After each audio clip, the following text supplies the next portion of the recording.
Hey everyone, welcome to the Optimal Athlete episode 7. As usual, this content has the goal to provide as much value as possible in the less amount of time.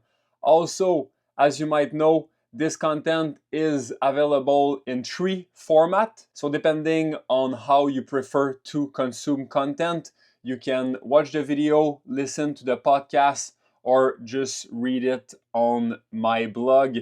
The content is the same on the 3 platform. My goal with making this content available in 3 format is that you can decide which format is best serving your life. Just before we begin, I want to thank my sponsor for making this possible for free.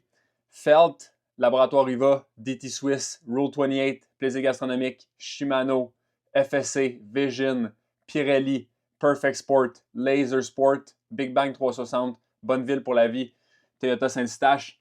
Thank you so much for making this content available for free. So without wasting any time, let's jump straight into it. This week is a little bit different. We're going to talk about my off season, so no race report for this week, but I think it's going to be especially interesting because I know for myself the off season is probably one of the most confusing part of the year because I never know if I should do more or less. So I have one rule that I think you could apply to your off season to make the best of it. After that, we're gonna go to the energy tip of the week. This week, I'm gonna tell you why I started including fermented food in my diet for health and performance. Then we're gonna go to the book of the week. As usual, I'm gonna share with you the 3 quotes that have been the most impactful to me this last month. We're gonna then transition to the technology that enhanced my work this week. We're gonna talk about gravel tire. Pirelli has a new tire that is just out, and it's a road tire that can be used on gravel, and I think it's a game changer. Then we're gonna finish it off with a quick 1-minute note to self, and I'm gonna explain you super fast why I think knowledge without action is pretty much useless. And the little bonus is, as all the other week, gonna be the album that I listened to the most on the bike this past month. So let's jump straight into it. So as I told you, I have one rule that I think is super important during the off season. So I make sure not to touch the bike for at least 3 weeks unless I'm riding with friends. So I will not ride with friends all week. I know a lot of people maybe have that opportunity. For me, I'm mostly able to ride with friends on the weekend. So I had maximum 1 or 2 rides per week. I want to give you maybe just an overview of what the group rides were. So I try to keep them as fun as possible. I don't track intensity at all. I would say that I try not to go super hard, but if someone accelerate, then I think following them will make the experience more fun. I will follow without thinking about it. It's actually the only time of the year that I don't track any power number, so I just go by feel. So the first ride was a 98-kilometer gravel ride. It took just under 4 hours. We were a group of about 20. Just a super cool ride here in the Laurentides. As you might see, my heart rate is super high, 150, but that's mostly explained, I would say, because like I said, I didn't ride my bike for like 1 week leading up to that, so I'm super fresh. The other ride that I did during my off season was a little bit longer. It was 125, just under 5 hours. This one was a little bit faster group ride, so a little bit less technical gravel. We were a group of 8 riders. Again, super fun ride. This one, I would say, was really easy. I actually had my power number on this one, so 200 average zone 1 ride. Just plenty of fun. So yeah, that's pretty much it. In the off season, no number tracking, and I only ride when I ride with friends, and I only ride with friends 1 or 2 times per week, normally in the weekend. So that gives me 3 weeks where I touch my bike maximum 6 times, and the 6th time I touch it, it's only for fun. So it gives me a break, yes, physically, but also a mental break. I don't have to go by myself. I don't have to face any resistance to go training. I either go training just for fun or I take it easy. So the number one takeaway is in the same line. So I would say that most of the time, the older I get especially, I'm willing to sacrifice specificity to ride with friends. I would say that serves me pretty well so far. Yes, maybe in the short term, it's less optimal to not do exactly what you should do to have the maximum benefit from your training. But I think in the long term, in terms of motivation, but also overall like happiness, I think sacrificing a little bit of specificity for more fun with friends is well worth it. So now let's go to the energy tip of the week. This week, I'm gonna talk about why I started implementing fermented food in my diet and why I think you should do it for health and performance reason. So I have 6 reasons why you should do it. Most of those reasons you'll see will have an impact on overall health, but also performance, because both are super closely related, as you know. So the first one is better nutrient absorption. Fermentation will make mineral and vitamin easier for your body to absorb, so that will support better energy, better recovery.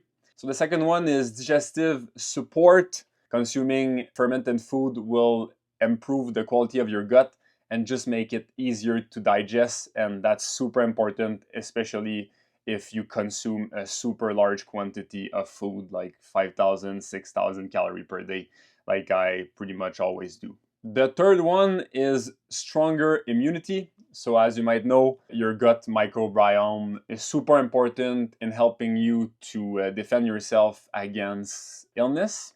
The fourth one is reduce inflammation. That's pretty straightforward, especially with training. We create a lot of inflammation in the body, and if the fermented food can help decrease that, it's a good thing. Maybe not if you consume the fermented food just after training, so maybe wait 1 or 2 hours after training before you consume them. For myself, I consume my fermented food in the morning, so that helps me digest breakfast, but I think also helps me on the bike have a more stable gut.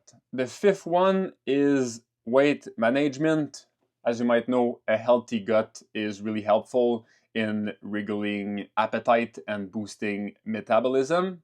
So the final one is fermented food can help with mood and mental health. That's pretty much new science, but more and more they see that less inflammation in the gut could promote less anxiety, but that's new science. So if you don't believe this one, you can just look at the 5 other that I just mentioned.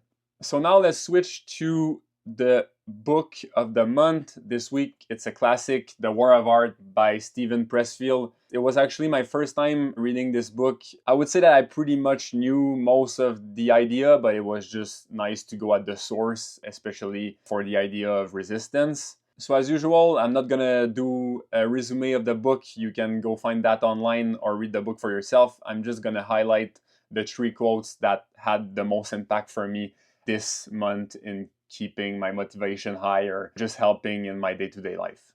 So the first quote is not by Steven Pressfield, but it was quoted in the book and I thought it was so good, so I just want to take this one.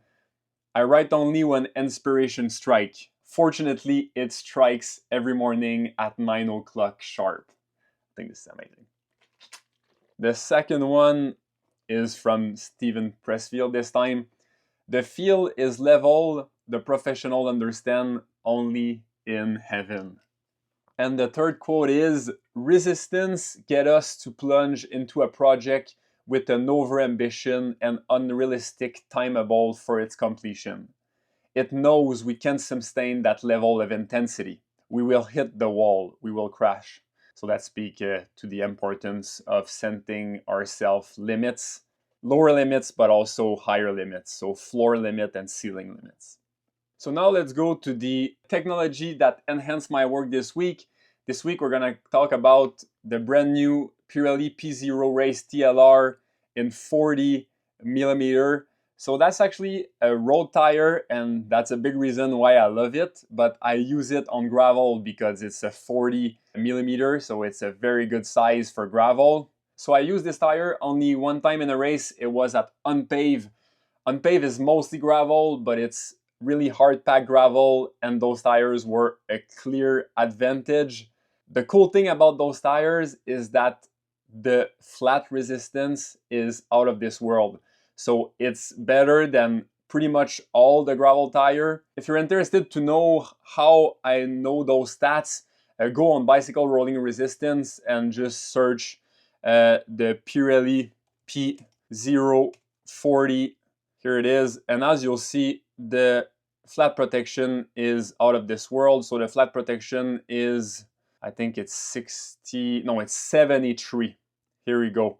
And 73 is crazy, crazy high. I would say most gravel tire are between 30 and 40, and the closer you get to 100, the better.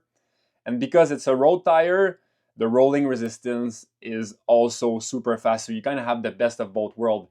You have the durability of a gravel bike tire without having a slow tire. I would say the only downside for me is that because it's a road tire, it's meant to be more agile on the road, so it has more of a round shape. So a gravel tire and a mountain bike tire has more of a square shape, and you feel it. If you go on more chunky or loose gravel, you'll see the tire is less stable, but that's kind of a compromise you need to accept if you want a super agile tire, especially in the corner on the road.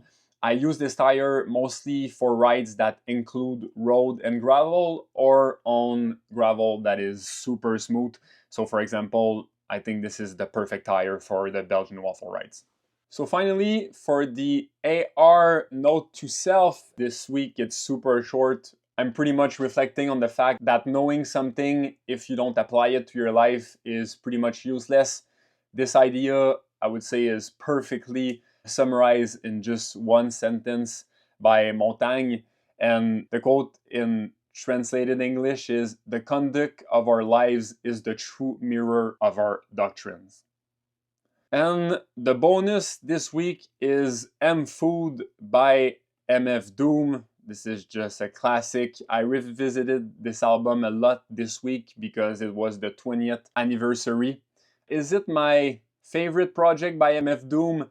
I would say it is if you don't include Matt Villainy. I think Matt Villainy is still a little bit better, but M Food is just out of this world also. I think M Food is more accessible, so that's why I'm proposing this one before. If you're not familiar with MF Doom, the style of rapping is different from like mainstream rap.